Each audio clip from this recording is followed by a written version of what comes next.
فقال آمين ثم ارتقى الدرجة الثانية فقال آمين فلما ارتقى الدرجة الثالثة فقال آمين فلما نزل فقالوا يا رسول الله اليوم نسمع ما لم نسمع من قبل فقال عليه الصلاة والسلام جاءني جبريل وعرض علي الدعاء فقلت آمين عرض جبريل علي فدعا يا محمد بعود من أدرك رمضان فلم يغفر له فقلت آمين فقال جبريل يا محمد بعود من ذكرت عندك فلم يصلي عليك فقلت آمين فقال جبريل يا محمد بعود من أدرك والديه أو أحدهما فلم يدخلاه الجنة فقلت آمين رواه Ibnu Hibban fi Sahih. Diriwayatkan dari sahabat Ka'ab ibnu Ajrah. Beliau meriwayatkan suatu hadis bahwa suatu ketika Rasulullah SAW akan menaiki tangga pertama dari mimbar Rasulullah SAW. Jadi mimbar sesuai hadis Rasulullah SAW kurang lebih mirip dengan mimbar di masjid kita ini, yaitu berbentuk tangga. Dan ini adalah salah satu petunjuk atau hadis yang sahih bahwa mimbarnya Rasulullah berbentuk tangga, bukan podium.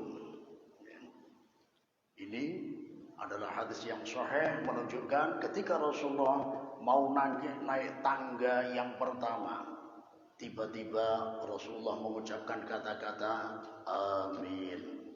Kemudian beliau naik tangga yang kedua, beliau mengucapkan amin.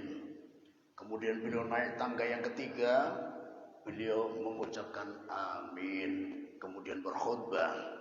Setelah selesai khutbah turun dari mimbar, maka salah satu sahabat bertanya, dan sebelumnya para sahabat saling bertanya, apakah engkau mendengarkan seperti yang aku dengarkan? Apa itu? Aku mendengarkan Rasulullah mengucapkan amin setiap naik tangga. Karena naik tangga pertama amin, kedua amin, ketiga amin. Apakah engkau juga mendengarkan? Iya, kami juga mendengarkan. Maka karena para sahabat juga mendengarkan, salah satu dari sahabat memberanikan diri untuk bertanya, wahai Rasulullah, hari ini kami mendengarkan sesuatu yang belum pernah kami dengar sebenarnya. Sebelumnya kami belum pernah mendengarkan, tapi hari ini kami mendengarkan sesuatu tersebut. Rasulullah bertanya, apa yang kalian dengarkan? Anda mengucapkan amin sebanyak 3 kali. Di setiap tangga 1 kali. Naam, memangnya apa yang engkau dapatkan? Apa yang terjadi pada Anda, wahai Rasulullah? Maka Rasulullah pun menceritakan, Ja'ani Jibril, malaikat Jibril turun, datang kepadaku, menawarkan 3 doa, dan memohon supaya aku mengamininya. Ketika aku naik tangga pertama, malaikat Jibril berdoa, Ba'uda man adraka Ramadan falam yughfar lah. Sangat ba'uda, dijauhkan. Ai ba'uda an rahmatillah, dijauhkan dari rahmat Allah. Siapa orang-orang yang dijauhkan dari rahmat Allah? Man adraka Ramadan, orang yang menemui bulan suci Ramadan, umurnya dipanjangkan sampai menemui bulan Ramadan, falam yughfarlah. Akan tetapi setelah bulan suci Ramadan keluar, dia masih belum mendapatkan ampunan. Ini orang yang tidak memenuhi hak-haknya bulan suci Ramadan, menyalahgunakan keistimewaan yang ada hanya di bulan suci Ramadan. Bulan suci Ramadan siangnya diwajibkan puasa. Orang yang dijauhkan dari rahmat ini, mohon maaf, pertolongan Allah sudah nyata. Bahwa ketika bulan suci Ramadan dikhabarkan oleh Rasulullah SAW, "Idza jaa Ramadan, futihat abwabul jannah wa khuliqat abwabun niran wa sufitat asyayatin." Rawahul Bukhari wa Muslim. Apabila bulan suci Ramadan telah datang, maka pintu-pintu surga terbuka lebar. Pintu-pintu neraka tertutup rapat. Setan-setan pun dibelenggu. Ini adalah pertolongan Allah yang sangat nyata. Jadi pertolongan Allah sangat nyata. Mulai dari zaman Rasulullah, Fathu Makkah, penaklukan kota Makkah, ada pada bulan suci Ramadan.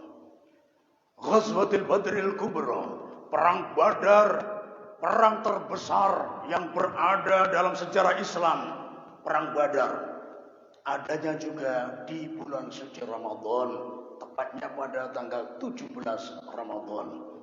Luar biasa. Dalam artian di sini suatu pelajaran dan peringatan kepada kita bahwa banyak sekali saudara kita yang bekerja yang tergolong ringan, kemudian tidak puasa. Sangat disayangkan. Alasannya bekerja. Kenapa? Karena bekerja capek. Alasan dipakai untuk tidak puasa. Padahal yang alasannya apa? Puasa, badan lemes. Perlu kita kembali ke sejarahnya Rasulullah. Perang Badar, Fathu Makkah. Bukankah itu perlu perjuangan fisik?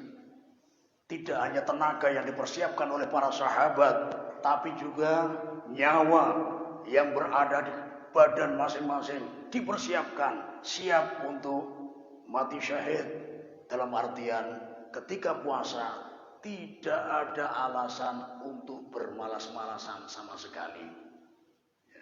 Kita hanya bekerja yang tergolong sangat ringan, bahkan mohon maaf, menurut pandangan orang secara umum, pekerja keras misalkan, mohon maaf, misalkan kerja di bank, ya, bangunan maksudnya ya, agak berat.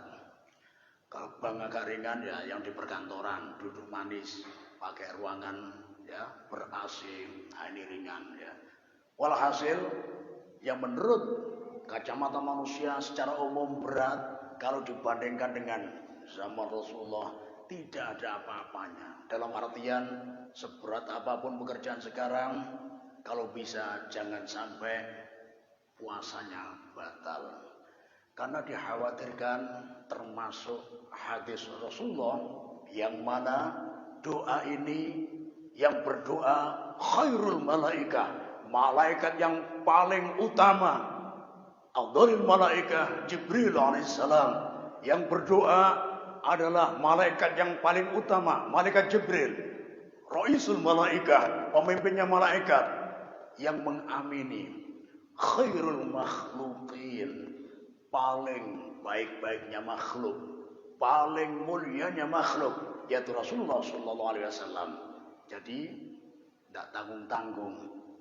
Yang doa malaikat Jibril, pemimpin malaikat yang mengamini manusia terbaik sedunia dan akhirat, yaitu Rasulullah SAW. Doa pertama adalah orang yang tidak sudah diberi kesempatan menemui bulan Ramadan, kemudian keluar dari bulan Ramadan, dia belum mendapatkan ampunan, dia adalah orang-orang yang dijauhkan dari rahmat Allah. Apa maksudnya rahmat Allah? Kasih sayang Allah ketika di dunia, dan rahmat Allah ketika di akhirat berbentuk surga. Jadi kalau orang dijauhkan dari rahmat Allah, di akhirat dijauhkan dari surga. Di akhirat tempat hanya ada dua, surga dan neraka. Kalau dijauhkan dari surga, maka tiada lain, tiada bukan tempat yang lain, hanya neraka, tempat berbagai macam penyiksaan. Wal'iyadu billahi tabaraka wa ta'ala. Jadi di sini pertolongan Allah di bulan Ramadan sangat nyata, dan pertolongan Allah yang terulang setiap tahunnya.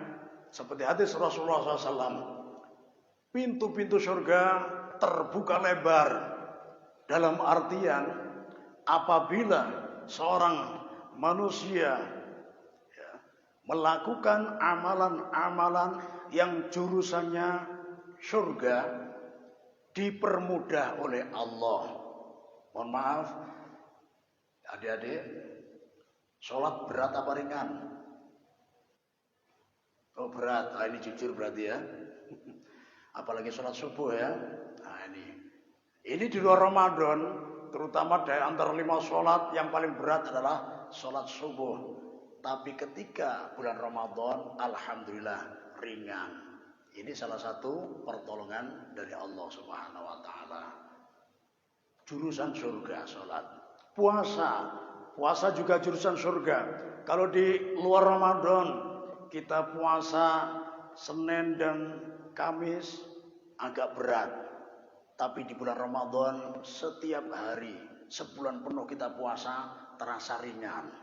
Nah ini juga jurusan surga, pertolongan Allah juga nyata. Ya, walhasil amal-amal soleh yang jurusan surga dipermudah oleh Allah. Inilah gambaran dibukanya pintu surga.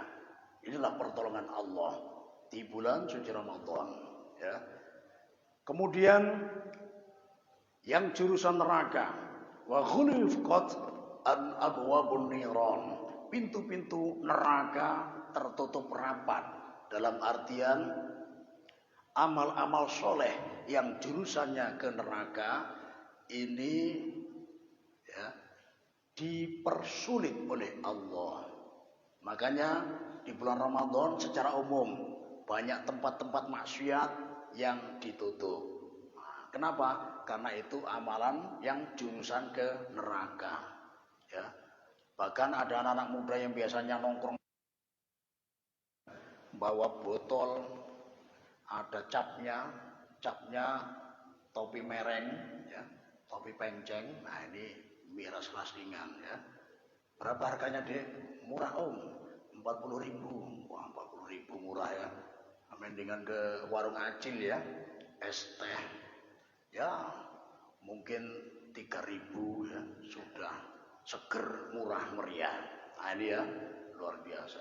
Jadi ketika bulan Ramadan yang biasanya ya mabuk-mabukan dengan terang-terangan, paling tidak sembunyi. Ya, bahkan banyak di antara mereka yang berhenti ketika bulan Ramadan. Nah, ini adalah salah satu bentuk pintu neraka ditutup rapat oleh Allah Subhanahu wa Ta'ala. Wa sufidatis syayatin, dan setan-setan terbelenggu. Nah, ini banyak versi dari pendapat ulama, ya salah satunya saja ya. Versinya banyak, ulama kita sangat banyak, dalilnya juga, ya pegangan dalilnya juga masing-masing sangat kuat. Ya salah satunya, menurut sebagian ulama, setan-setan dibelenggu ini benar adanya. Ya, setan dibelenggu kemudian dilemparkan di tengah laut. Ya, mungkin gabung sama Nyai Roro Kidul sana ya.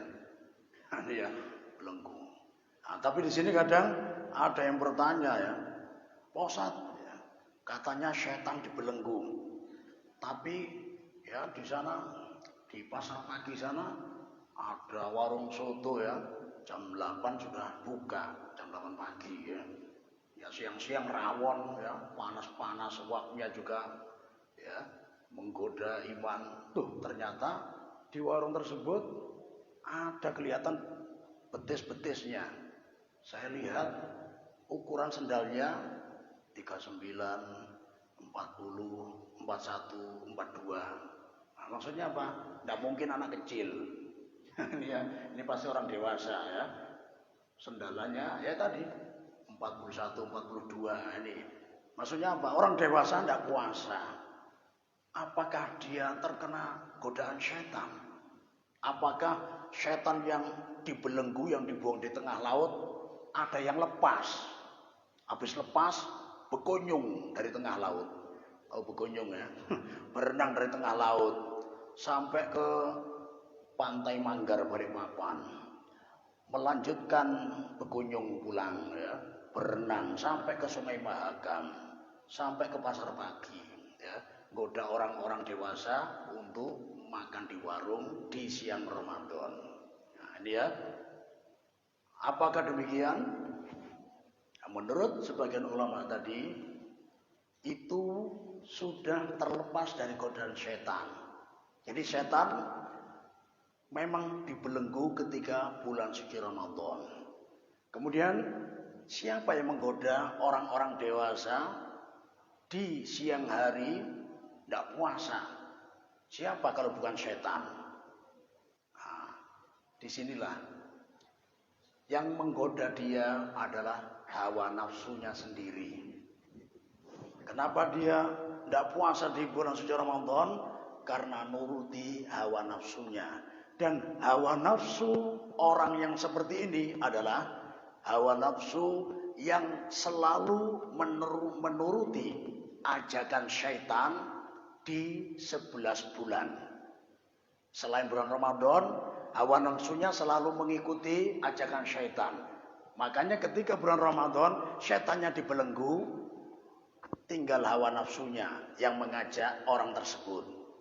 Berarti orang tersebut sangat lemah imannya.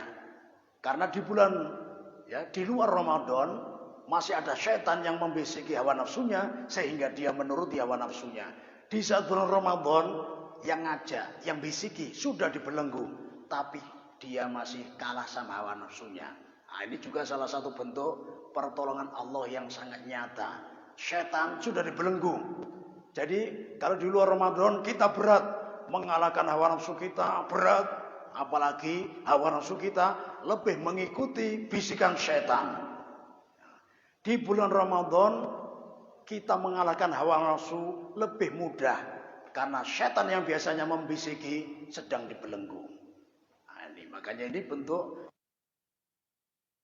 Jadi kalau syaitannya sudah dibelenggu, tapi orang tersebut kok masih mengikuti hawa nafsunya, inilah orang yang keimanannya sangat tipis sekali, sangat lemah sekali. Hanya hawa nafsunya ngajak makan atau melakukan pembatal puasa di siang Ramadan, sudah dia turuti. Dan orang-orang seperti inilah yang masuk kategori ba'uda man adraka Ramadan falam yughfarlah. Dijauhkan dari rahmat Allah. Orang yang menemui bulan suci Ramadan, tapi setelah bulan Ramadan keluar, dia belum mendapatkan ampunan. Kalau di bulan suci Ramadan, yang mana pertolongan Allah sudah sangat nyata, ya, pertolongan Allah sangat nyata, melakukan amal-amal soleh jurusan surga sangat mudah, sangat ringan, tapi masih belum mendapatkan ampunan. Inilah orang-orang yang terlaknat, yang dijauhkan dari rahmat Allah. Mudah-mudahan kita semuanya dijauhkan dari golongan orang tersebut. Amin, amin ya rabbal alamin. Kenapa amalan-amalan yang jurusan surga ini terasa berat di luar Ramadan? Ya kayak tadi ya, sholat berat. Sebelum melakukan sholat harus belajar ilmu agama. Tata cara wudhu sebelum sholat, ini berat. Ya. Belum tata cara sholatnya, ya, berat. Belum pelaksanaannya, sholat 5 waktu, lebih-lebih di waktu subuh, berat. Ya. Ini di luar Ramadan, puasa juga berat. Walhasil jurusan-jurusan surga dalam pelaksanaannya secara umum terasa berat. Ya. Kenapa? Kita harus sadar. Seperti dalam hadis tadi, Rasulullah naik tangga, darajah. Naik tangga sama turun tangga, ringan mana? Turun tangga. Ya. Naik lebih berat. Makanya dalam bahasa Arab, ketika naik tangga, ya, tangga pertama namanya darajatun, naik derajat. Dua tangga darajatani, ya, dua tangga. Tiga tangga atau lebih darajat, ya. Jadi kita harus sadar ketika melakukan amal-amal soleh yang jurusannya surga terasa agak berat. Kenapa? Karena kita sedang naik tangga. Nah ini ya, naik tangga jadi berat. Beda dengan amalan-amalan yang jurusan neraka. Ya seperti contoh tadi itu, anak-anak muda yang tidak mendapatkan perhatian dari orang tuanya di pinggir jalan, ya, minumannya cari yang ada tempelannya, topi mereng dan semisalnya, ya, tidak perlu belajar, tinggal buka tutup botol, tidak perlu belajar, tinggal nenggak, gelek, ya, segernya, ya. Jurusan neraka, cegur di neraka. Ya bahasa Spanyolnya tajabur neraka, cegur. Ya. Ya. Daripada ya naik gunung atau naik bukit ini berat, lebih ringan ya lompat ke bawah dari tebing pinggir ringan ya daripada terbang. Ini ya terbang berat. Nah, ini ya. Jadi maksudnya apa? Jurusan neraka ini lebih mudah untuk dilakukan, bahkan tanpa belajar tadi, tanpa susah payah, jurusan neraka. Nah dia, tapi dalam hal biaya lebih murah jurusan surga daripada jurusan neraka. Nah, tadi itu ya, contohnya. Jurusan neraka, lo kok mahal? Nah, tadi itu satu botol, gambarnya topi mereng 40.000 ya. Bapak Ustadz pernah beli? Enggak ya, cuma nanya aja ya, memastikan, membandingkan minuman pemuda yang tidak dapat perhatian, minum miras kelas ringan ya, 40.000, mau masuk surga mahal, beda sama anak-anak tahfidz al-muhajirin ya ke sebelah warung acil, es teh cil, satu gelas sudah, karena anak pondok ngambil berkahnya 2.000 aja, masya Allah, satu gelas 2.000, bisa nambah lagi 4.000, murah ya, 2 gelas masih 4.000, halal lagi. Nah ini ya yang jurusan surga murah. Kemudian ini pakaian untuk melakukan sholat, kofiah, baju koko, sarung atau kofiah sama gamis. Nah, mungkin satu setel ya katakanlah 300.000 ya. Ini untuk berapa hari atau berapa minggu? Ternyata tidak hanya harian, tidak hanya mingguan, sampai tahunan ya. Bahkan banyak kita ingat tahun kemarin bapak-bapak baju kokonya itu ya, sekarang ketemu bulan Ramadan tahun ini ketika taraweh itu pulang ya, dalam artian apa? Tidak ganti. Jadi karena bajunya tidak ganti, maksudnya apa? Biaya untuk jurusan akhirat ini murah, ya, murah meriah. Baju koko ibu-ibu juga ya. Mukena yang dipakai tahun kemarin ya, karena kemarin masih hanyar, warnanya putih bersih. Nah, sekarang ternyata ya mukenanya tidak ganti, warnanya aja yang ganti. Kemarin putih, sekarang agak coklat, kebanyakan daging ya. Jadi 1 tahun belum ganti ya. Maksudnya apa? Jurusan surga ya, biayanya murah ya, mukena bisa dipakai 5 tahun baru ganti ya. Bapak-bapak sarungnya juga gitu ya, Pokoknya sarungnya sebelum ngeper belakangnya tidak ganti-ganti ya. Nah, pokoknya kalau pernya cuma 1-2 masih aman ya. Nah, kalau pernya sudah sampai ke ini lintuhut, ini ya baru ganti hanyar. Nah, ini ya. Jadi murah meriah. Di sini kadang ibu-ibu tanya, Ustaz, katanya jurusan surga murah. Bukankah ibadah haji juga jurusan surga? Haji, umroh, naam, betul ya. Jurusan haji, umroh ini jurusan surga, murah ya. Nah, terus kok mahal? Nah, ini ya perlu kita luruskan. Murah tetap ya kalau tinggalnya di Mekah. Ya. Nah, kok mahal? Kok salapian? Kenapa? Begana di Bengkuring ya. Kenapa pian tinggal di Samarinda? Kenapa pian tinggal di Indonesia? Nah, ini yang bikin mahal naik pesawatnya ya. Pesawatnya lain ampun julek pian ya. Di sana nanti nginap di hotel beberapa minggu, hotelnya juga lain ampun acil pian. Nah ini ya, nah ini yang bikin mahal. Walhasil jurusan surga murah meriah. Ini ya. Jadi ketika bulan suci Ramadan dapat pertolongan Allah yang sangat nyata. Ini yang pertama. Jadi dimanfaatkan semaksimal mungkin. Siang Ramadan diusahakan puasa, bahkan puasanya juga tidak boleh asal-asalan karena di sana ada pembatal puasa yang apabila kita melakukan sesuatu tersebut puasa kita batal. Ya, tidak sah, wajib mengqadai di hari yang lain. Nah, di sini ada juga yang banyak terlena.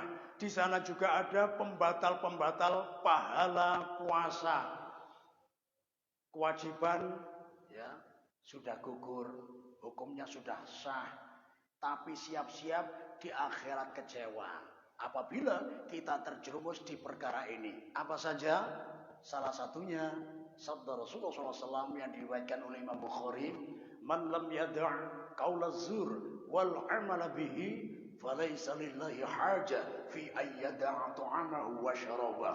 Barang siapa yang ketika berpuasa tidak mampu meninggalkan perkataan bohong, justru perbuatannya penuh kebohongan, penuh kedustaan, maka Allah tidak memerlukan, Allah tidak merasa butuh terhadap lapar dan dahaga yang dirasakan orang tersebut. Dalam artian Allah tidak sudi memberikan pahala puasanya orang yang berbohong ketika puasa. Paling tidak Rasulullah mengingatkan ada 5 perkara. Khamsun yufattirna as-shaim. Ada 5 perkara yang membatalkan pahala puasa. Kalau redaksi hadisnya pembatal puasa. Makanya salah satu imam yaitu Imam Auza'i termasuk Ibunda Aisyah berpendapat 5 perkara ini pembatal puasa. Tapi menurut ulama pensyarah hadis, 5 perkara ini pembatal pahala puasa. Apa saja 5 perkara tersebut? Al-kidhbu, wal-ghibatu, wan-namimatu, wa yaminul kadhibah, wan-nadhar bisyahwah. Pembatal pahala puasa yang pertama berbohong. Yang kedua menggunjing, mengumpat, mengerasani, menggosip. Yang ketiga mengadu domba. Yang keempat sumpah palsu. Yang kelima melihat sesuatu sampai tergerak syahwatnya. Kalau 5 perkara ini terjadi di siang Ramadan bagi orang yang puasa, maka siap-siap di akhirat dia kecewa. Allah tidak sudi memberikan pahala untuknya. Ini kabar dari Rasulullah ya. Di sisi lain Allah berfirman, asyamu li wa ana ajzibi. Puasa itu untukku, aku sendiri yang akan membalasnya. Pahala langsung dari Allah. Nah, tapi Allah mengingatkan lewat lisan Rasulnya perkara-perkara yang membatalkan pahala puasa, yang mana Allah nanti tidak sudi memberikan pahala untuknya. Ini 5 perkara paling tidak. Jadi kita jaga puasa kita dan ibadah kita di malam Ramadan. Doa malaikat Jibril yang kedua yang diamini oleh Rasulullah sallallahu alaihi wasallam. Ba'uda man dzukirta indaka falam yusalli alaik. Dijauhkan dari rahmat Allah orang yang apabila namamu wahai Muhammad. Nah, ini kalau malaikat Jibril menyebut Nabi Muhammad ini dengan nama langsung, ya. Ini suatu tanda bahwa malaikat Jibril sangat dekat dengan Rasulullah. Jadi kalau kita teman akrab aja, teman sekolah istilahnya, kita manggil enggak pakai mas, enggak pakai D, langsung namanya. Itu pertanda saking akrabnya. Itu ya. Ini sebagian malaikat Jibril. Jadi ada dua opsi. Yang pertama, kalau ada yang memanggil Rasulullah dengan panggilan nama secara langsung, ya Muhammad, wahai Muhammad. Nah, dia, karena kalau para sahabat yang secara umum, ya Rasulullah, ya Nabi Allah, wahai utusan Allah, wahai Nabi Allah. Tapi malaikat Jibril langsung, ya Muhammad, wahai Muhammad. Ini menunjukkan saking dekatnya. Opsi yang kedua, kalau ada yang memanggil nama Rasulullah secara langsung, yang kedua adalah orang udik, orang primitif, orang gunung baru turun, ya Muhammad. Nah, para sahabat yang lain, ya Rasulullah, ya Nabi Allah. Ini orang udik, ya, tidak pernah makan bangku sekolahan, ya. Sini pernah makan bangku sekolahan, ya, bangkunya sekolahan dimakan, ya, memang rayap, ya. Jadi, nah, itu orang udik manggil Rasulullah dengan tak sebutan. Jadi ada dua. Yang pertama karena saking dekatnya, yang kedua karena orang udik, orang primitif, tidak tahu tata krama. Nah, itu ya. Jadi luar biasa. Malaikat Jibril sangat dekatnya. Hai Muhammad, orang akan dijauhkan dari rahmat Allah apabila namamu disebutkan di sisinya dan dia tidak mau bersalawat kepadamu. Rasulullah pun bilang amin. Kenapa Rasulullah bergembira? Karena mudah jalan turunnya rahmat kepada umatnya. Jadi kegembiraan Rasulullah ini apabila perkara tersebut sangat menguntungkan umatnya. Bukan karena keuntungan beliau pribadi, tapi yang memudahkan umatnya dapat rahmat, Rasulullah bergembira. Dengan bersalawat kepada beliau, ternyata umatnya menjawab salawat tersebut, langsung dapat rahmat. Ya.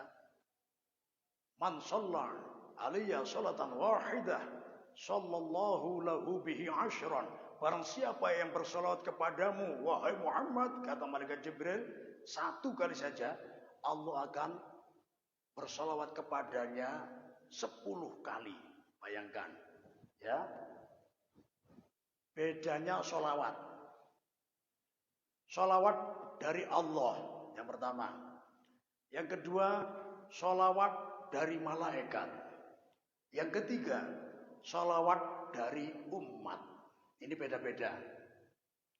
Salawat dari Allah kepada orang yang rajin bersalawat kepada Rasulullah, atau orang yang rajin, ya, menjawab ketika disebutkan nama Rasulullah, dia langsung menjawab bersalawat kepada Rasulullah, ya, maka rahmat dari Allah, ya, salawat dari Allah berbentuk rahmat, kasih sayang Allah, ya. Salawat dari Allah berupa rahmat. Makanya betullah apa yang disampaikan Rasulullah SAW yang masuk kategori bakhil, ya. Al-bakhilu man dzukirtu indahu falam yusalli alaihi. Orang yang bakhil adalah ketika namaku disebutkan di sisinya, dia tidak mau bersolawat kepadaku. Ini orang yang bakhil. Kenapa dinamakan bakhil? Ketika nama Rasulullah disebutkan di sisi kita, ya, ada yang bersolawat. Kemudian di samping saya, ya, rahmat Allah, 10 rahmat Allah sudah standby di atas kita. Ya, 10 rahmat Allah sudah siap turun. Kapan turunnya? Ketika kita menjawab sholawat tersebut. 10 rahmat datang kepada kita. Kita dapatkan. Tapi ketika ada nama Rasulullah disebutkan di sisi kita, kita diam saja, 10 rahmat dari Allah yang sudah siap turun, tidak jadi turun, naik lagi. Nah, inilah kenapa kita disebut bakhil, ya, pelit dengan diri kita sendiri. Kalau bakhil yang sifat duniawi yang kemarin kita sebutkan, ya, apa itu? Al-bakhilu wal kikiru awil pelitu awil meditu awil sekeu awil pamalar.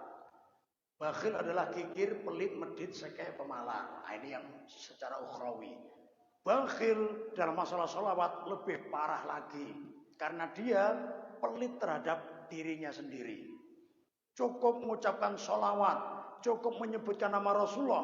Ketika nama Rasulullah disebutkan di sisi kita, 10 rahmat datang kepada kita. Karena kita malas, kita enggan, tidak mau bersolawat, 10 rahmat tidak jadi turun. Akhirnya kita rugi dan masuk kategori orang pelit kepada diri kita sendiri. Dan ini perlu pembahasan khusus di bab sholawat. Ya. Jadi walhasil ketika malaikat Jibril berdoa yang kedua, Rasulullah mengamininya. Amin. Dan yang terakhir, tangga ketiga, Rasulullah naik tangga, Rasulullah, ya, diperdengarkan doa dari malaikat Jibril. Ba'uda man adraka walidahu au ahaduhuma indal kibar falam yudkhilahul jannah. Rawahu Ibnu Hibban fi sahihi.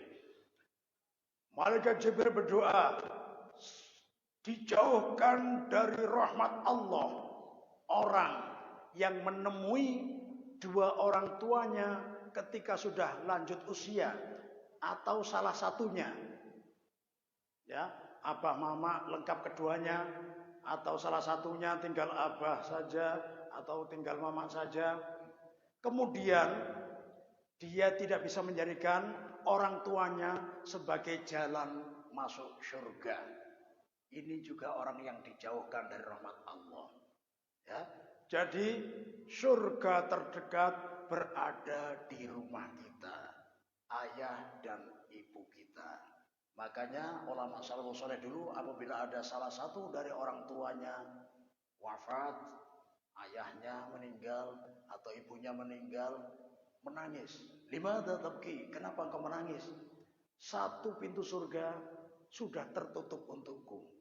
Karena ayah dan ibu ini dua pintu surga, bahkan termasuk jalan pintas. Jadi bisa dibilang orang yang rugi ketika orang tuanya masih hidup, kebingungan cari jalan pintas untuk masuk ke surga. Padahal jalan tolnya ada di rumahnya sendiri, ayah dan ibu kita. Ya, luar biasa. Makanya ada salah satu, ya, sosok seorang yang hidup di masa Rasulullah tapi tidak masuk kategori sahabat, ya, beriman. Kalau yang tidak beriman, ya, karena definisi sahabat adalah seorang yang bertemu Rasulullah sekalipun sebentar dalam keadaan beriman, masuk kategori sahabat. Kalau perempuan, sahabiah, sahabat dari kalangan wanita. Tapi kalau sering bertemu Rasulullah tapi tidak beriman, ya bukan sahabat.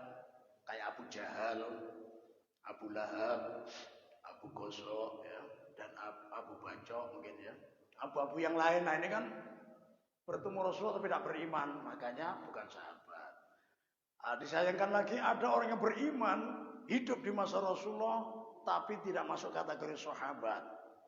Yaitu seorang pemuda dari suatu perkampungan yang bernama Al-Qaran yang terletak di negeri Yaman yang bernama Uwais. Uwais Al-Qarani, beliau hidup di masa Rasulullah, beriman kepada Rasulullah, tapi belum ada atau tidak mendapatkan kesempatan bertemu langsung kepada Rasulullah. Apa penghalangnya? Karena beliau mempunyai seorang ibu yang tidak bisa ditinggalkan. Jadi beliau berbakti kepada ibunya.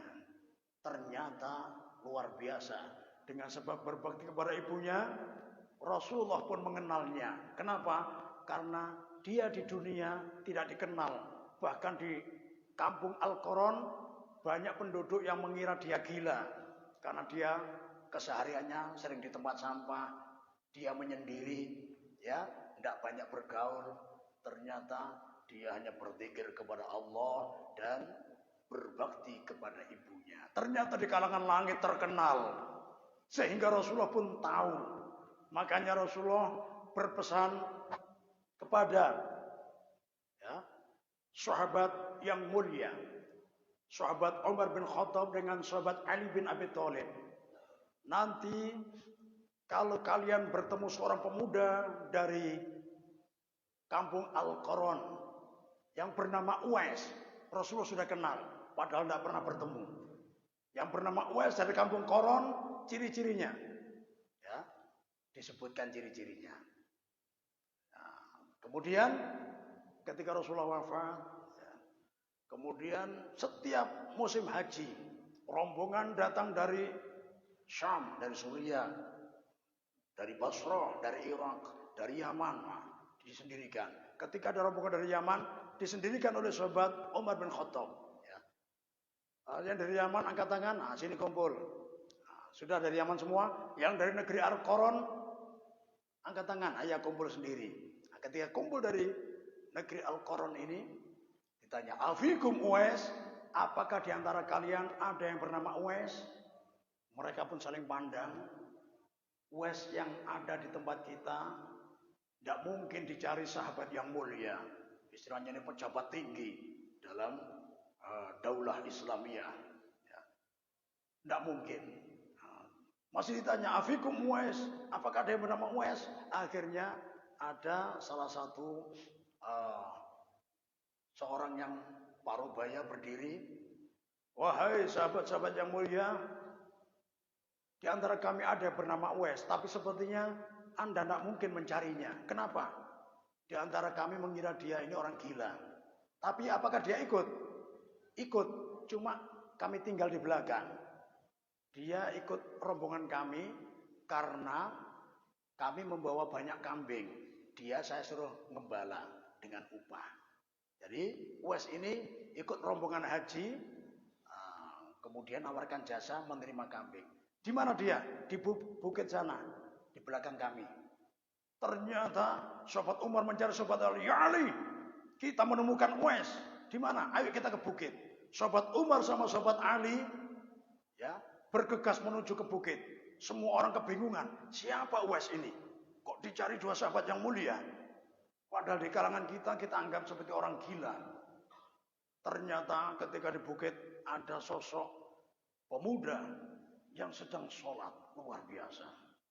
Sedang sholat, kemudian, nah ini ya, ketika terasa ada dua orang yang menunggunya, sholatnya dicepatkan.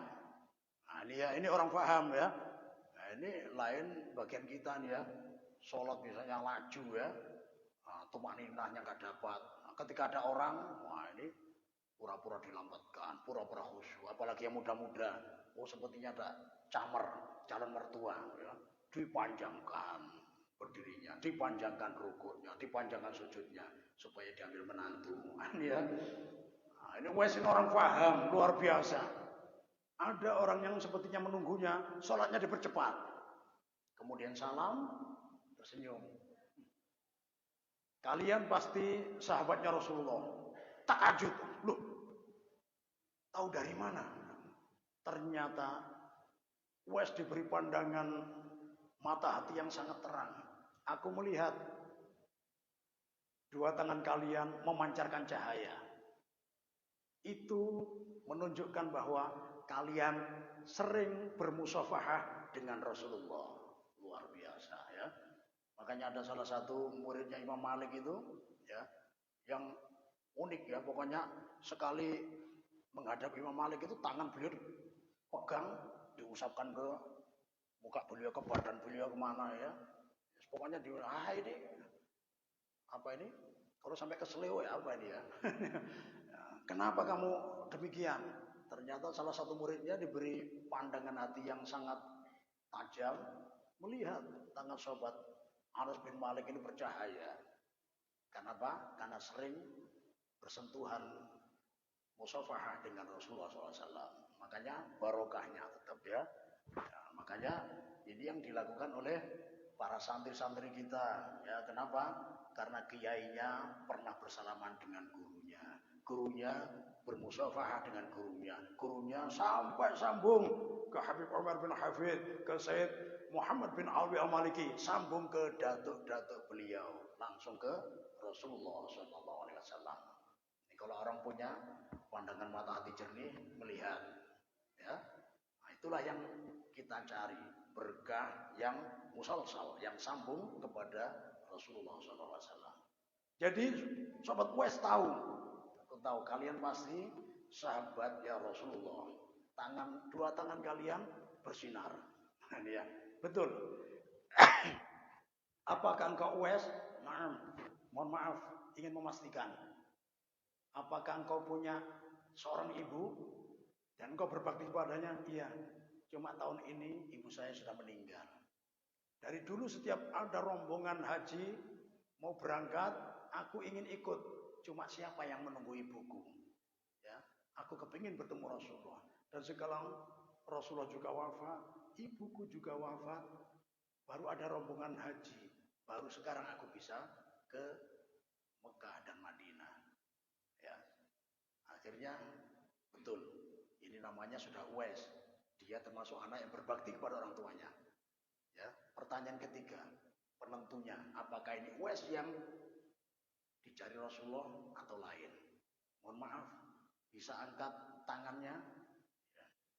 Dibuka sedikit ketiaknya, dibuka. Ya.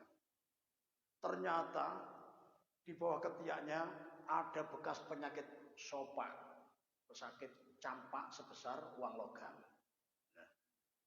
Nah, ya, kelihatan ada panunya. Nah, ini bukan panu ya, sopak ya, penyakit campak. Kaget nih. Betul, engkau adalah Uwais yang mencari Rasulullah. Langsung tanya, kenapa?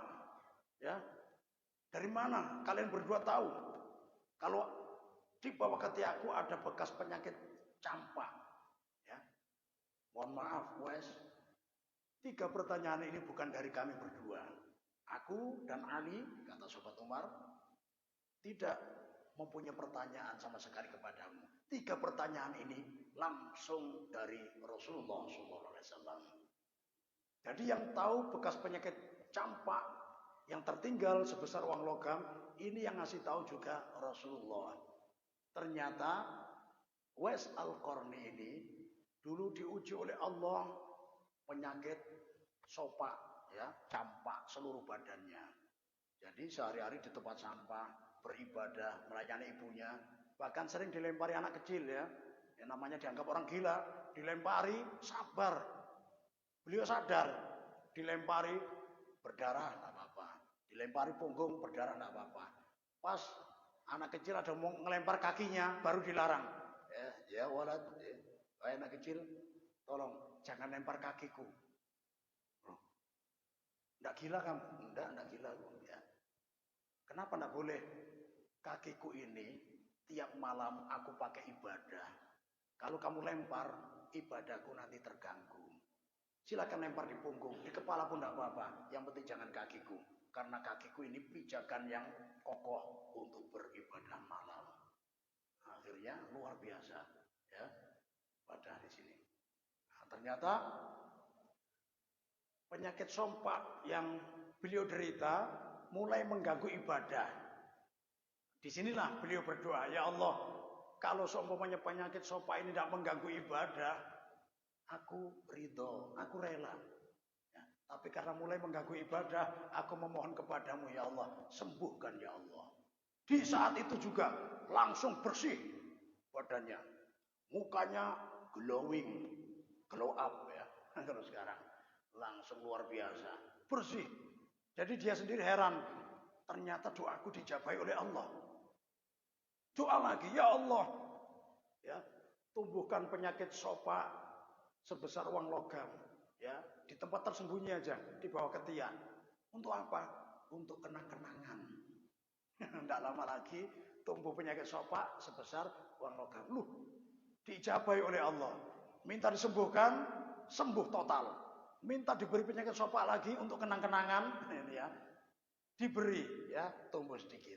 Dan yang masalah ini yang tahu hanya Uwais Al-Qarani dengan Allah Subhanahu wa taala. Makanya ketika sahabat ini menanyakan hal tersebut, Uwais takjub. Kok tahu ini? Ini rahasiaku dengan Allah saja. Nah, ternyata sahabat bilang ini pertanyaan dari Rasulullah dan Rasulullah dikasih tahu malaikat Jibril. Dan sekarang kok kami temukan, maka aku juga ingin menyampaikan Rasulullah, menyampaikan pesan Rasulullah. Yang pertama, wahai Uwais, Rasulullah kirim salam kepadamu. Assalamualaikum. Uwais langsung menjawab, alaikuma, untuk kalian berdua, wa alaihi, dan atas Rasulullah assalam.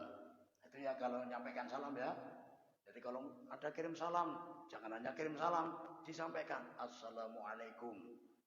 Dan yang mendapatkan kiriman salam ya juga jangan iya gitu aja ya. Nah, dijawab alaika wa alaihi salam. Alaika untukmu, wa alaihi, dan untuknya yang kirim salam assalam. Kalau yang ngirim seorang perempuan, bibi atau ibunya, alaika, atasmu, wa alaiha assalam. Nah, itu ya. Jadi Uwais Al-Qarani demikian. Kemudian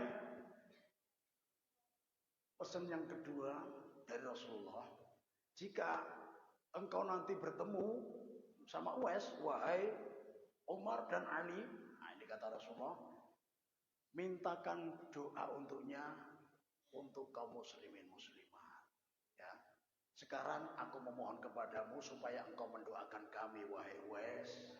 Disinilah Uwais terharu. Wahai sahabat Rasulullah, engkau sahabat Umar bin Khattab, sahabat Ali bin Abi Thalib, kalian berdua sahabat-sahabat yang mulia, setiap harinya dikelilingi di samping makhluk yang paling mulia yaitu Rasulullah SAW. Untuk apa minta doa kepadaku yang hina dina ini? Sahabat Umar bilang, ini pesan dari Rasulullah, harus kami sampaikan, dan engkau harus menuruti perintah Rasulullah ini. Akhirnya dengan penuh haru, asal kalian tahu wahai sahabat yang mulia, tanpa diminta Rasulullah, aku setiap hari mendoakan kaum muslimin muslimat dalam kebaikan urusan dunia dan akhirat. Inilah Uwais Al-Qarani yang sangat berbakti kepada dua orang tuanya. Mudah-mudahan putra-putri kita semuanya berbakti kepada kita semua seperti Uwais Al-Qarani. Mudah-mudahan doa yang senantiasa kita panjatkan juga diijabahi oleh Allah sebagaimana diijabainya doa Uwais Al-Qarani. A'udzubillahi minasyaitonir rajim. Bismillahirrahmanirrahim. Alhamdulillahirabbil alamin. Allahumma shalli wa sallim ala sayyidina Muhammad wa ala sayyidina Muhammad. Allahumma ij'al ijtima'ana hadha ya Allah ijtima'an nafi'a, ijtima'an mubarakan, ijtima'an fihi tawfiquka ya Allah, ijtima'an fihi hidayatuka ya Allah, ijtima'an fihi ri'ayatuka ya Allah, ijtima'an fi jami'il khair din wa dunya wal akhirah. Ya Allah, jadikanlah perkumpulan kami pada pagi hari ini perkumpulan yang penuh barakah, perkumpulan yang penuh ya Allah mampu mendatangkan rahmat-Mu ya Allah, perkumpulan yang mampu mendatangkan ridha-Mu ya Allah, perkumpulan yang mampu mendatangkan segala macam bentuk kebaikan bagi kehidupan kami di dunia ini maupun kehidupan kami di akhirat nanti yang kekal dan abadi ya Allah. Dengan barakah bulan Ramadan, syahrul Quran, bulan Al-Quran, jadikanlah kami semua yang hadir di sini dan anak keturunan kami dan siapa saja yang mengamini doa ini, jadikanlah sebagai generasi Qurani, generasi yang rajin membaca Al-Quran, generasi yang tidak pernah bosan membaca Al-Quran, generasi yang Kau beri kemampuan untuk menghafalkan lafaz-lafaz Al-Quran, generasi yang Kau beri taufik untuk mendalami isi kandungan Al-Quran, generasi yang Kau beri taufik untuk mengamalkan isi kandungan Al-Quran, generasi yang akhlaknya persis seperti Al-Quran, seperti akhlaknya Rasulullah sallallahu alaihi wasallam. Allahumma barik lana fi syahri Ramadan wajid lana لنا بالغفران. اللهم بارك لنا في شهر رمضان وجد لنا بالغفران. اللهم بارك لنا في شهر رمضان وجد لنا بالغفران، وأعنا على الصيام والقيام وتلاوة القرآن بحولك وقوتك يا رحيم يا رحمن. وصلى الله على سيدنا محمد النبي الأمي وعلى آله وصحبه وسلم. سبحان ربك رب العزة عما يصفون وسلام على المرسلين والحمد لله رب العالمين. الفاتحة.